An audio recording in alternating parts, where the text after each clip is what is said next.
Hey guys, Fancycam here, and today I'll be revisiting an old video we threw up on Markman Gaming about a year ago. It was called Fallout 4's 6 Best Settlements, and in that video I just looked at my pick for the 6 best settlements in Fallout 4 in the vanilla base game for someone to build on. So what I'm going to be doing in this video is looking at each and every one of those settlements that I talked about and showing you how I've built on them and what I've done with them to show you that the reasoning behind why I think they are the best settlements in Fallout 4. Now, all of the settlements were in the base game, so I won't be looking at any of the DLC settlements in this series, but I might come back and do that in the future if I think that this goes well. I'm going to be looking at one settlement for each video, and that will give me a bit of time to actually go through all the things I've built and talk about them individually and spend a little more time looking at the details of each settlement rather than kind of briefly overviewing all of them at once. That means I don't really have any particular release schedule for these videos at the moment, but I'll be covering one per video, and in the meantime I'll be building the rest of these settlements and making sure they look the best possible way for you guys to see. In each of the settlements I won't be using any mods except for one clutter mod that uses vanilla base game objects and just clutters them together so that you can place them easily on shelves. Other than that, all the content that you're going to see across all of these settlements will be part of the vanilla base game and part of the DLC content. So, first and foremost, we're going to be looking at Starlight Drive-In, which I've decided to rename Starlight Cove.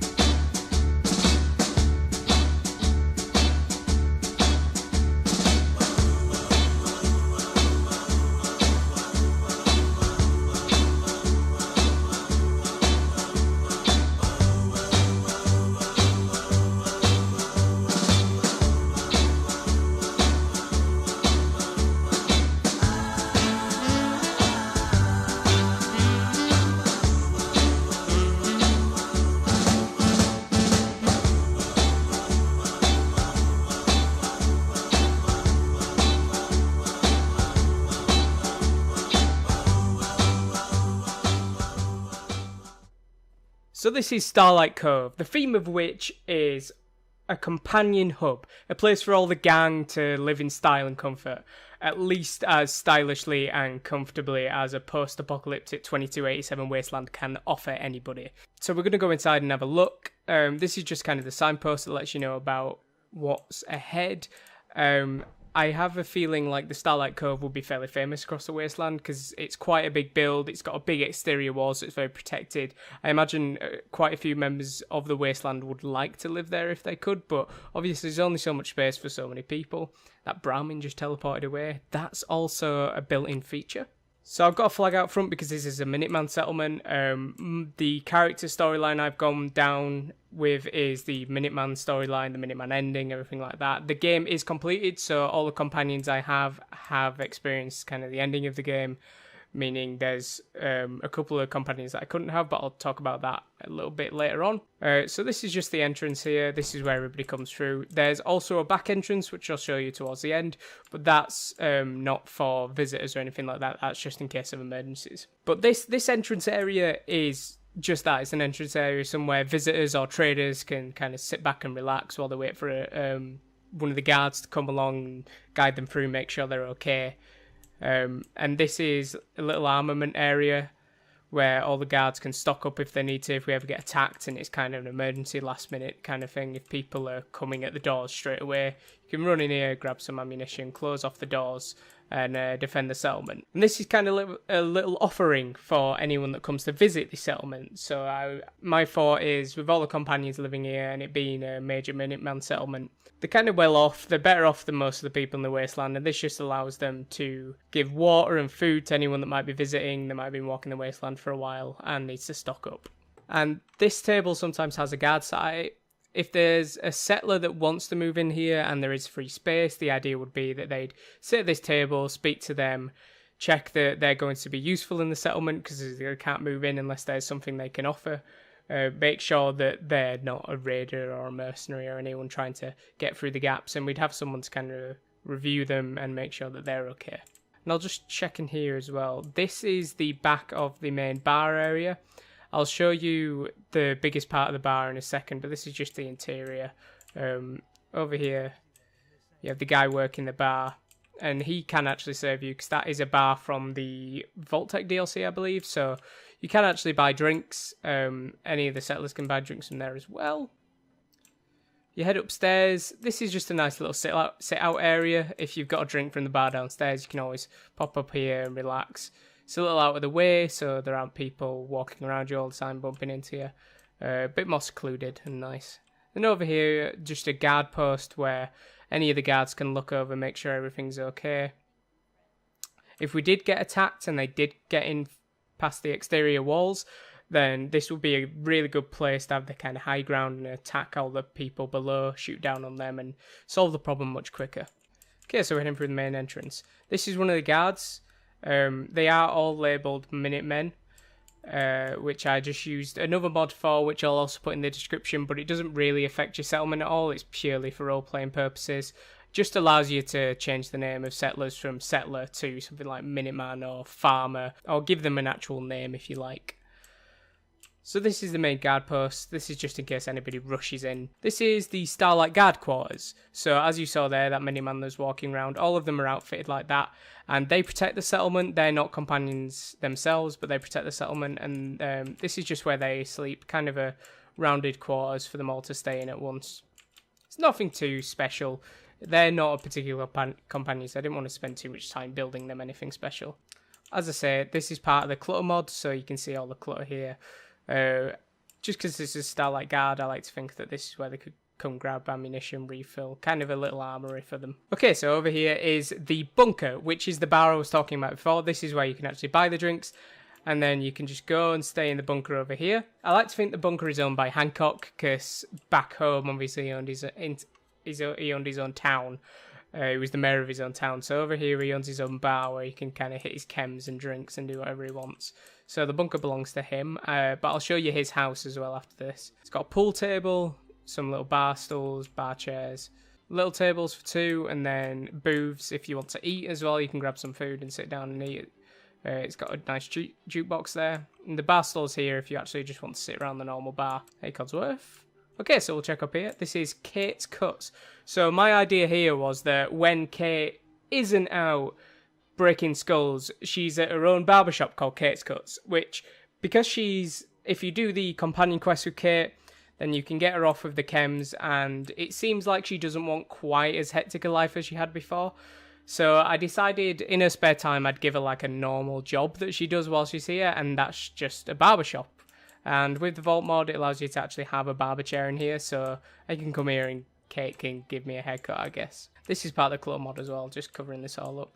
So it's Kate's Cuts there, right above there's a little sitting area. This is employees only, because this is where Kate would actually sleep, back here. Paladin Dance has his own compound, of course. It's got the Brotherhood sign there. Even though he's no longer in the Brotherhood, I mean, he's constantly shouting about them, so he must still like them a lot. There's two suits of armour. This is the one that he was wearing when you first find him underground in the bunker. And this is an extra Paladin suit in case he ever needs it. It's quite a simple quarters. I figure Paladin Dance never had much, never needed much. He's just there to serve. So it's kind of a military feel that I gave it. Just a simple bed, some workout gear so he can stay in shape. A lot of area to relax, but he's not even got a television or anything like that. Because he doesn't need one, I don't think. And then this is like a general store. There's no particular reason I have Ada running it. I just thought I'd give some of my companions jobs. But this is a general store area. If you're visiting or if you're one of the companions that need some stuff, there's always provisioners coming back and forth between settlements, so it's constantly stocked.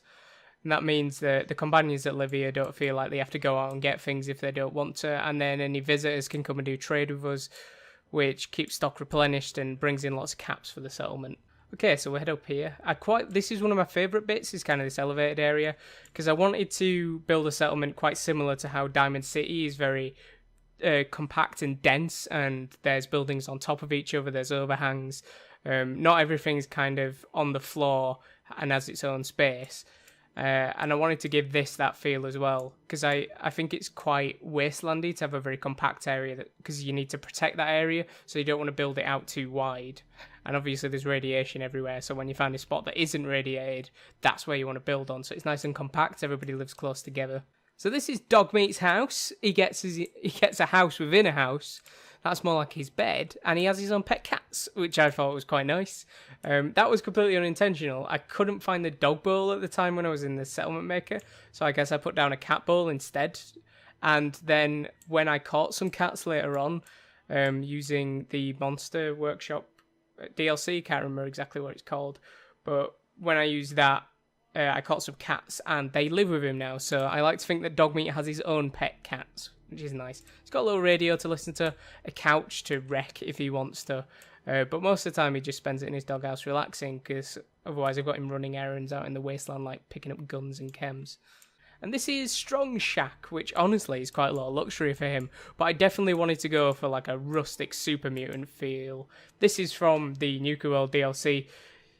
He's got some Brahmin couch, and I think that ghoul is alive because it keeps moving all the time, so that's nice. If anything, though, it's a bit morbid because it's kind of like one of his cousins is being made into a chair. That feels like the sort of thing Strong would do, to be fair. He's got his own pet mutant hound, which I can never let out, because although I've got one of those things on the roof that stops them from attacking my player character, apparently that does nothing to stop mutant hounds attacking all of my companions. So I leave his mutant hound in there, keep that cage switched on. It's also full of blood. And this is a little farming area. That's because obviously everyone needs food. I just have some normal settlers farming that. So this is McCready's house. He lives in a big wooden shack. Plenty of weaponry. So he's not feeling too empty back from his gunner's days. You know, anytime he can head to the workshop, improve his weaponry. It's full of stuff, full of boxes of guns and such. Head upstairs. It's a little guard post so he can feel more safe. A lot of the time, some of the Starlight Guard come out and hang over here, so his house is always protected, really, as well. Guns on the floor. Why is it on the floor? Get back up. There you go. Okay. So this is some armour from his, obviously, back when he was a gunner. It's just here for that. And then he's got some weapons hung up on the wall. Big old minigun. Some shotguns, some pistols. Because I figure McCready, even though he's not a gunner anymore, he's always ready to be shooting somebody. Oh, there's a cool head on the wall. Decor. Back here is a little clothes shop. I can't remember who I have running this, if it's just Settler or any of their companions. But filled this all up as well. So, you know, if anybody wants any clothes, can get some. So, I don't know if you've guessed this already, but this is Hancock's mansion. He has always lived kind of in the lap of luxury, as I say, as much as the wasteland can provide. So I wanted to continue that when he was here, so I kind of built a mansion. And some of the new DLCs really added like different parts that allow you to build a proper looking mansion. I mean, a post-apocalyptic mansion, definitely. It's still like tin metal and big broken windows, but I think it looks pretty good. I quite enjoy building this because it's the first kind of time I've used these big warehouse pieces and these barn pieces. But I wanted to make it look a little bit snazzy inside. So you can still tell it's post-apocalyptic, definitely. I mean, it's got smashed windows over here still. But it's got all the built-in needs for him. It's got a nice stove. It's got the Etonic. Is that what it's called? E2 yeah, Etonic. Can have a nice espresso if you'd like. Some fish. I hope ghouls like fish. And a radio. Sink. Keep himself clean. Nice dining table. I like to think other companions will probably come visit here every now and again and sit down and eat. It's like a little living area. Jukebox over there. I wanted to make it feel quite homely as well, but also spacious. Little office. Nice glass. I think this is really nice sitting. Like if it's in the middle of the day, you can kind of sit there and read. Hence the bookcase over here. Just go in here. And then there's the bathroom here. Everything's nice and clean. I assume ghouls still poo. And then the bedroom over here, which is also quite nice. Quite a big bedroom. I mean, it's not huge, but as far as the other houses go, he's living in the lap of luxury to a degree. Okay, and then this is Piper's home away from home at the second public occurrences office. So if she wants to get away from Diamond City, if she wants to get right into the wasteland and find her next story, she doesn't have to head all the way back to Diamond City to write up everything she's found. She can just head over to Starlight Drive-In if she's up north in the wasteland, and then she's got her own typewriter, some old articles to give her inspiration, radio to, kind of relax. I imagine she keeps a lot of files and stuff in here. then a bed to sleep in, obviously. Even reporters need to sleep. Oh, and this is nothing all. This is really just a shack to fill up space. But, you know, if anybody wants to come use the old shack, they can. We'll just take a look in here. This is Codsworth's little warehouse where he can keep himself maintained and up to shape. Or most likely, I'll be keeping him maintained and up to shape. But it's here. Codsworth can hang out in here if he wants, but most of the time he just roams around the settlement. This, as I say, is the back entrance I talked about. So in case of an emergency, you can always flick the switch, run outside, and you're good to go. This is just where they look over the wasteland. This is the best kind of view. If anybody was attacking from this side, the guard would know, and most likely they wouldn't be able to get in. But if it was like an army, I don't know, the Brotherhood decide to turn on me and attack, then at least we've got plenty of view. We can get a lot of people up here to shoot them down before they get anywhere close.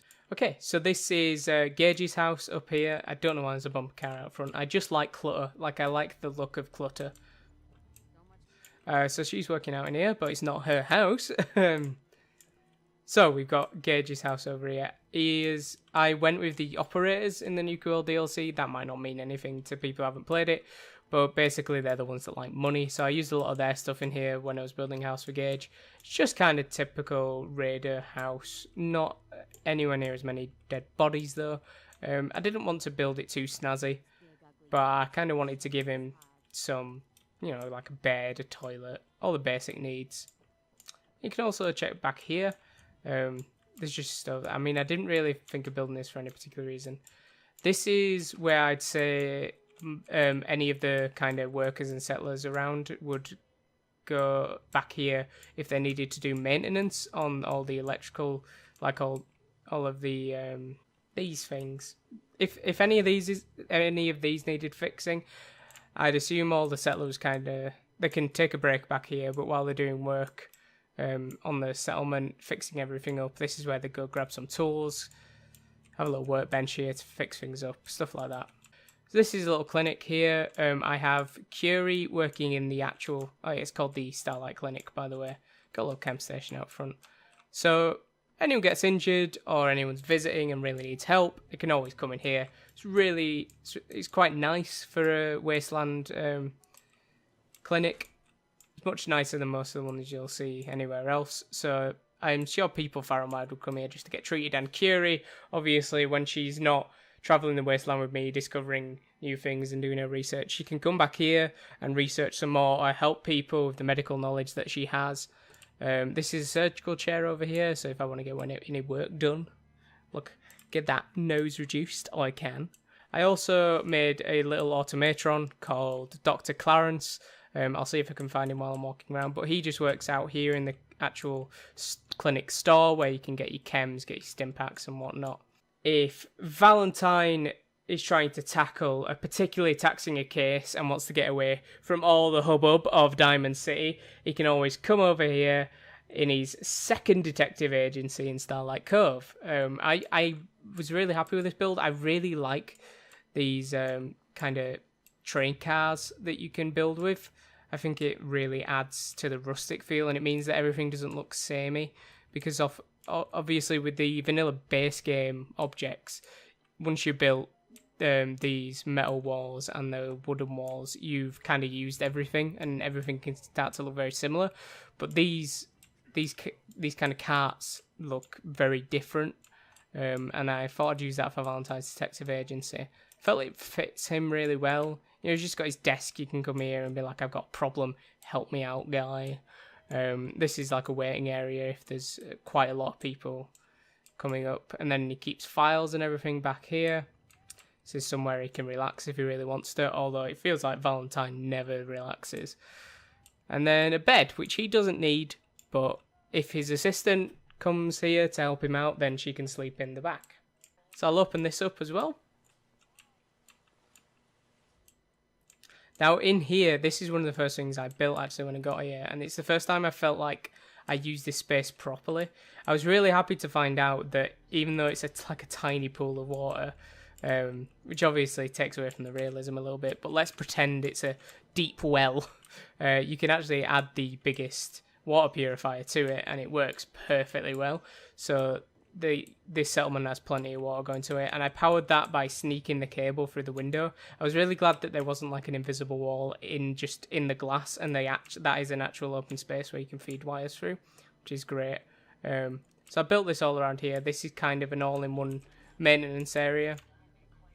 All the resources come through here, and some of the settlers can work to fix these. Plenty of power generators stuck around, so the whole settlement is fully powered, fully lit up, which means I actually really like the settlement at night, especially from a distance as well. You can see it lit up, so you know it's like a safe haven to go to.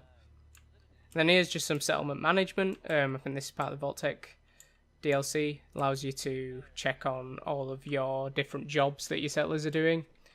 And this is just change any of the lights, turn off any of the turrets, anything like that. Stop power going through if I need to.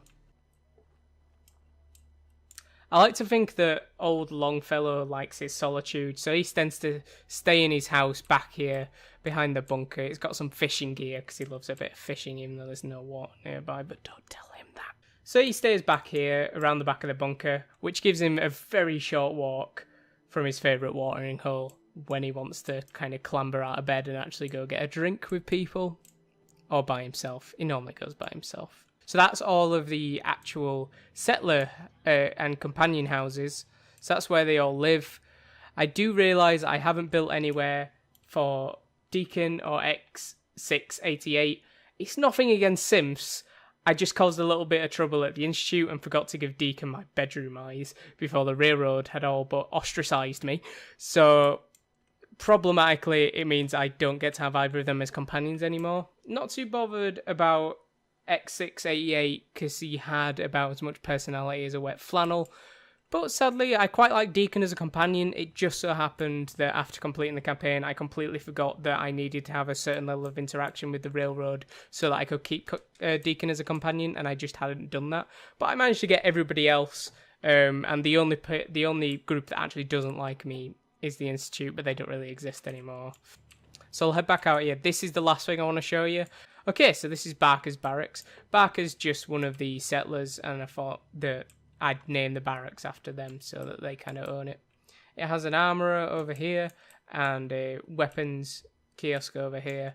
Barker works on the armour kiosk, and then I have McCready working at the weapons base, because I figure he probably knows the most about different guns of the wasteland and stuff like that, and I imagine he knows where to get some new ones. So there's a constant supply coming on both sides. I wanted to build this outside of the settlement slightly, so you don't actually have to go in through the main entrance to visit here. Anyone can come to the barracks and kind of buy weapons, so it brings in caps to the settlement from outside of it. The companions can shop here if they want. It's literally a short walk around the back, but also anybody who's visiting can just pop in here from the wasteland and do a bit of trading as well. So that is the entire settlement. I should also mention, though I'm not using any major mods, I have used console commands to massively extend the settlement limit, which means I can build as much as I want to here, basically. You might be wondering how you can download this, and rather than just having my save and meaning that you can't play on your own,